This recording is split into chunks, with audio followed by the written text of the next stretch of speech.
Stonebrook Penitentiary, a place of shadows and echoes. Cold, hard walls held secrets, secrets of regret and despair. In a small, dimly lit cell, Marcus sat hunched over a table. His face, etched with the harsh lines of time, held a deep sadness. Years in prison had stolen his youth. He gripped a pen tightly, his hand trembling slightly. A single sheet of paper lay before him, his last letter, his last chance. "My dearest Lisa," he began, his hand moving slowly across the paper. Each word he wrote was a struggle, a battle against years of unspoken pain. He poured his heart onto the page. Years of silence echoed in his ears. Each sentence was heavy with regret, each word thick with unshed tears. His thoughts drifted back to Lisa, her laughter, her smile. He longed to feel her embrace, to whisper an apology he knew he didn't deserve. He remembered the days they spent together, the moments that seemed insignificant then, but now felt like precious gems. The way she would tilt her head when she was curious, the sparkle in her eyes when she was happy. He missed those moments more than he could express. The letter was his last hope, a desperate attempt to bridge the chasm that had grown between them. He knew it was a long shot, but he had to try. He had to let her know that despite everything, his love for her had never wavered. With a deep sigh, he signed the letter, hoping it would reach her heart. The past haunted him. The memory of that fateful night played in his mind like a broken record. His actions, fueled by anger and despair, had torn their family apart. He remembered Lisa as a little girl, her bright eyes full of innocence and trust. The memory brought a fresh wave of pain. He had failed her, failed to be the father she deserved.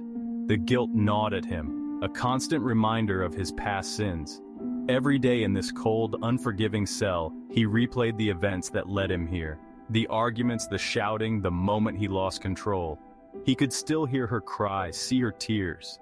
He wondered if she would ever forgive him, if he could ever forgive himself.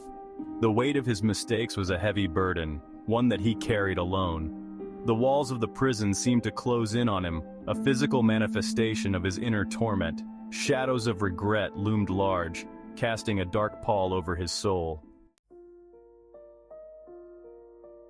Section 4. Missed Moments. He thought about all the moments he had missed. Her birthdays, her graduations, her wedding day. A lifetime of milestones stolen by his mistakes. Each missed moment was a sharp pang in his heart. He longed to turn back time, to rewrite his story. But time, like his freedom, had slipped away. Now, all he had left were words on a page, words he hoped would somehow ease his daughter's pain. Section 5. The Final Farewell. A heavy clang echoed down the hallway.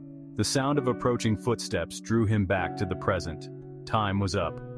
He folded the letter carefully, a single tear staining the paper. His heart ached with a love he could never fully express. The guard stopped at his cell door. Marcus handed him the letter, their fingers brushing for a fleeting moment. A silent exchange in the cold, sterile hallway. Section 6. A Peaceful Walk. As he walked down the long, echoing corridor, a strange calm settled over him. The walls, usually so oppressive, seemed to recede into the background, leaving him alone with his thoughts. The letter, his confession, had lifted a weight from his soul. It was as if the ink on the paper had absorbed his sins, leaving him lighter, almost free. He closed his eyes, embracing the silence. The usual clamor of the prison was distant, almost non-existent, replaced by a serene stillness that enveloped him. The guilt, the regret seemed to fade away. Each step he took felt like a step away from his past, from the mistakes that had haunted him for so long. In their place, a glimmer of hope, a hope that was fragile yet persistent, like a small flame in the darkness. The hope that Lisa would read his words and find it in her heart to forgive him. He imagined her face, the way her eyes might soften as she read his heartfelt apology. His final steps were filled with a peace he had never known. The light at the end of the corridor seemed to beckon him, promising a new beginning, a chance to start over.